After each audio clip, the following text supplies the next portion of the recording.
Сәлеметсіңдер ме оқушылар? Біз әрі қарай жалғастырамыз ұлттық бірыңғай тестте механикалық тербеліс кезіндегі энергияның түрленуіне есептер қарастырайық.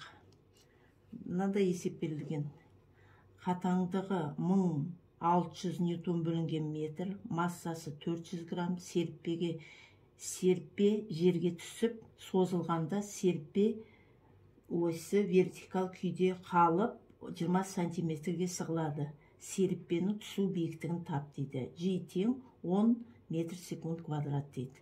Бұл жаңағы энергияның түрленуіне берілген екен, есепті қарастырайық. Бұл есепті шығару үшін бізге екі формула керек потенциалдық энергияға байланысты.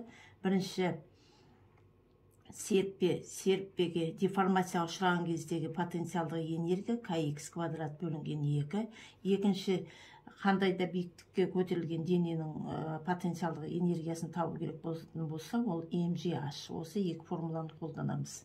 Енді есептің шартын жазып алайық. Қатаңдығы К тең болады 1600 ньютон бөлінген метр. Массасы 400 грамм. X серіппенің созылуы 20 сантиметр. G тең 10 метр секунд квадрат. Ашты тап дейді биіктігін. Енді жаңа айтып кеткем, бұл жерде енді бір жүйеге келтіріп алуымыз керек. 400 граммда 0,4 килограмм бар. Енді мына жерде сантиметрді метрге айналдырамыз, ол 0,2 метр болады.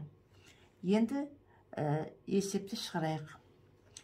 Формуланы жазамыз, екі формула жазамыз. Біреуі деформация кезіндегі потенциалдық энергия, ол kx квадрат бөлінген 2. Екінші, EP тең болады mgs, қандай да биіктіктен төмен қарай қозғалған кездегі. Екі формуланы жазамыз. Енді осы екі энергияны теңестірейік. kx квадрат бөлінген 2 тең болады mgh. Осы жерден h'ты табамыз. H тең болады kx квадрат бөлінген mg.